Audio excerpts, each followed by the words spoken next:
আমি যে এই প্রোগ্রামটা চালু করেছি, আমরা যুবক মিলেরা, যুবক ভাইয়েরা সঙ্গতভাবে সকলেই একত্রিত হয়ে সমাজকে সংশোধন করার জন্য, সমাজের মধ্যে পরিতাপ, সমাজের মধ্যে ঘুষ, সমাজের মধ্যে সুদ, সমাজের মধ্যে বেহায়াপনা, সমাজের মধ্যে নির্লজ্জাপনা, সমাজের মধ্যে তারি, সমাজের মধ্যে গাঁজা, লুডু, ক্রাম, টিকিট ইত্যাদি যা কিছু রয়েছে, এই সমস্ত কিছুকে উৎখাত করার জন্য মূলত আমরা সভা কি করব, অনুষ্ঠিত করব। উদ্দেশ্য যদি আপনার হয় তাহলে আপনি সফল, আর এই উদ্দেশ্য যদি না হয়, লোক দেখানোর জন্য হয়, তাহলে আপনি বিফল। এটাই চূড়ান্ত কথা। শুনুন, মহান আল্লাহ তাবারাক ওয়া তাআলা সূরা বাকারার 2 নম্বর সূরা 225 নম্বর আয়াতে বলেন, ওয়ালা ইউআখিযুকুম বিমা কাসাবাত ফি কুলুবিকুম। শোনো পৃথিবীর মানুষ, তোমাদের প্রত্যেকটা সংকল্পর, তোমাদের চিন্তা ভাবনা, তোমাদের হৃদয়ে আরাধনার বিকল্পটাই তোমাদেরকে গ্রাস করবে।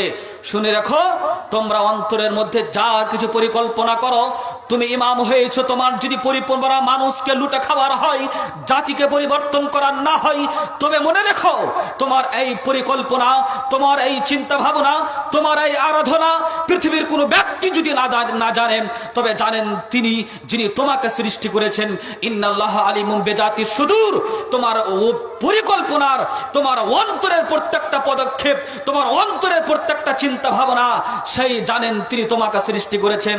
সর্দার সাহেব, যেই দায়িত্ব নিয়ে আপনি দায়িত্ব পালন করছেন, যদি আপনার লোককে ঠকানো হয়, সমাজের সাথে প্রতারণা করা হয়, সমাজকে ধোঁকা দেওয়া হয়, নিজের পকেট গরম করা হয়, নিজেকে দাম্ভিকতা দেখাবার জন্য যদি সর্দারি না হয়, তাহলে এই চিন্তা ভাবনা চেতনা আপনার বিফল হবে এবং এর জবাব আপনাকে কিয়ামতের মাঠে দিতে হবে, যেটা সূরা বাকারা 225 নম্বর আয়াতে আল্লাহ তাআলা কথা বলছেন। জি,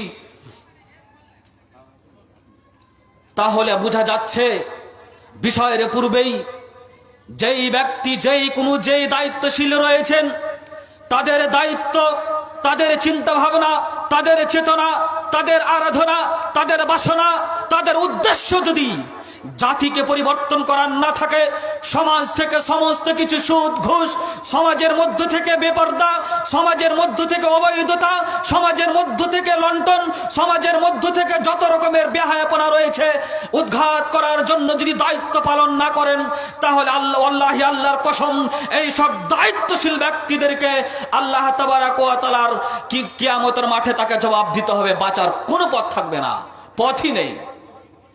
এক এক করে আমি আপনাদের সামনে বাস্তবায়ন করব।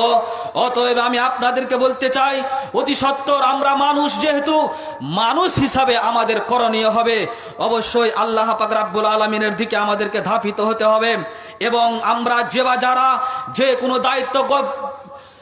দায়িত্ব নিব, প্রত্যেকটা দায়িত্ব আমাদেরকে সঠিকভাবে প্রয়োগ করতে হবে।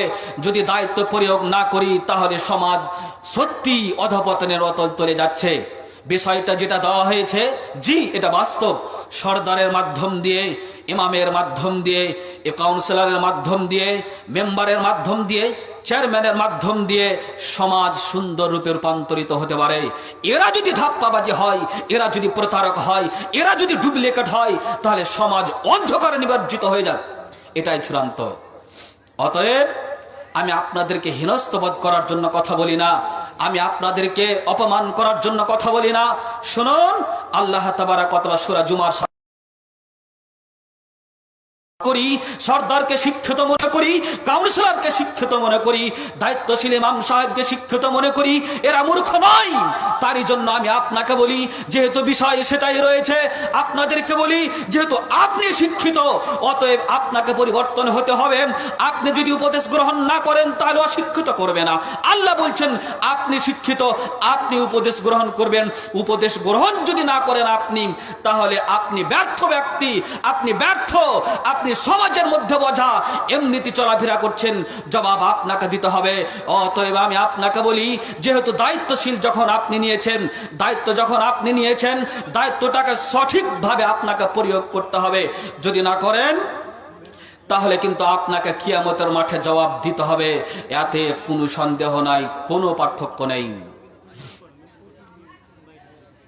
যারা এই পৃথিবীর মধ্যে যে কোনো দায়িত্বশীল নিবে, সর্দারি হতে পারে, মেম্বার হতে পারে, এক কথায় মুসলিমের যে কোনো একটা দায়িত্বশীল হতে পারে, চেয়ারম্যান হতে পারে, ইমাম হতে পারে, খাতিব হতে পারে, মাস্টার হতে পারে, প্রফেসর হতে পারে, এমএলএ হতে পারে, মন্ত্রী হতে পারে।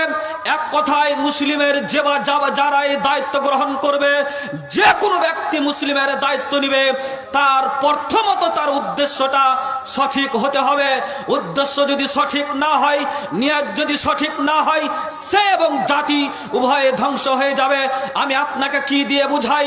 উদ্দেশ্য কিভাবে আপনি পরিবর্তন করবেন, আপনার চিন্তা ভাবনা কিভাবে আপনি পরিবর্তন করবেন, আপনার আরাধনা, আপনার বাসনা, আপনার আন্তরিকতা, একনিষ্ঠতার সাথে আপনি কিভাবে করবেন, এটা আমি আপনাকে বুঝাতে পারছি না।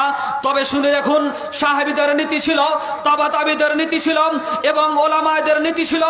যারা দায়িত্বশীল গ্রহণ করেছিলেন, প্রত্যেকটা মুসলিম ব্যক্তিদের তাদের নীতি ছিল, তারা মুসলিমের কল্যাণ কামনা করার জন্য দায়িত্ব পালন করেছিলেন।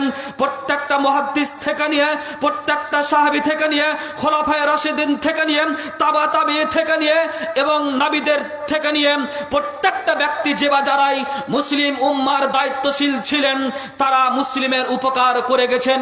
এটাই বাঞ্ছনীয়, আপনাকে উপকার করতে হবে, নইলে আপনার দায়িত্ব নেওয়ার কোনো অধিকার নেই। যদি আপনি বলেন মৌলভী সাহেব কেমন কথা, জি এটাই চূড়ান্ত। আপনি দায়িত্ব নিয়ে জাতিকে পথভ্রষ্ট করেছেন, আপনি সমাজের দায়িত্বশীল হয়েছেন, জাতিকে পথভ্রষ্ট করেছেন, আপনি পথভ্রষ্ট হয়েছেন। এর জন্য জবাব আপনাকে দিতে হবে। সমাজের মধ্যে যতগুলো গুনাহ হচ্ছে, সমাজের মধ্যে যতগুলো বেহায়াপনা হচ্ছে, সমাজের মধ্যে যতগুলো নির্লজ্জাপনা হচ্ছে, সমস্ত কিছু দায়িত্ব আপনাকে বহন করতে হবে। এটাই চূড়ান্ত কথা। শুনুন, মহান আল্লাহ তাবারাক ওয়া তাআলা সূরা বাইয়ানা 5 নম্বর আয়াতে বলেন, ওয়ামা উমিরু ইল্লা লিয়াবুদুল্লাহ মুখলিসিনা লাহুদ্দিন। পৃথিবীর মানুষ শুনে রাখো, আল্লাহ তাবারাক ওয়া তাআলা তোমাদেরকে আদেশ দিয়েছেন যে তোমরা পার্থিব জীবনে যা কিছু ইবাদত করবে একনিষ্ঠতার সাথে করবে, যা কিছু ইবাদত করবে সমস্ত কিছু আল্লাহকে সন্তুষ্ট করার জন্য করবে, যা কিছু করবে আল্লাহকে সন্তুষ্ট করার জন্য করতে হবে। মানুষকে দেখাবার জন্য যা কিছু আমল হবে সবই আপনার পানিতে পড়ে যাবে।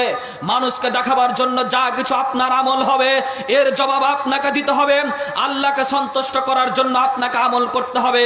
জীব ইবাদত, এই দায়িত্ব পালন করাও একটা ইবাদত। অতএব এই দায়িত্ব পালন করতে গেলে একমাত্র আল্লাহকে সন্তুষ্ট করার জন্য করতে হবে, মানুষকে সন্তুষ্ট করার জন্য নয়। আমি ইমাম সাহেব, আমি যদি ক্যাশিয়ারের মোতাবেক চলে, আমি যদি সেক্রেটারির মন মোতাবেক চলে, আমি যদি সভাপতির মন মোতাবেক চলি, তাদের মুখের দিকে তাকিয়ে, তাদের হাতের দিকে তাকিয়ে, তাদের চোখের দিকে তাকিয়ে হাদিস কোরআনকে দমন করে দিয়ে যদি বক্তব্য দিই তাদেরকে খুশি করার জন্য, ওয়াল্লাহি আল্লাহর কসম জবাব আমাকে কিয়ামতের মাঠে দিতে হবে। ওয়াল্লাহি আল্লাহর কসম জবাব আমাকে কিয়ামতের মাঠে দিতে হবে, বাঁচার কোনো পথ থাকবে না। অতএব আমি যখন দায়িত্ব নিয়েছি ইমাম সাহেব, আমি যখন দায়িত্ব নিয়েছি খাতিব সাহেব, আমি যখন দায়িত্ব নিয়েছি সর্দার সাহেব, অতএব আমার উচিত হবে জাতিকে পরিবর্তন করা, আমার উচিত হবে সমাজ সংশোধন করা, আমার উচিত হবে সমাজের মধ্যে যত রকমের বেহায়াপনা রয়েছে নির্দ্বিধায় বলিষ্ঠ কণ্ঠে কথা বলে এগুলোকে উদ্ঘাট করা। এটা আমার জন্য জরুরি বিষয়।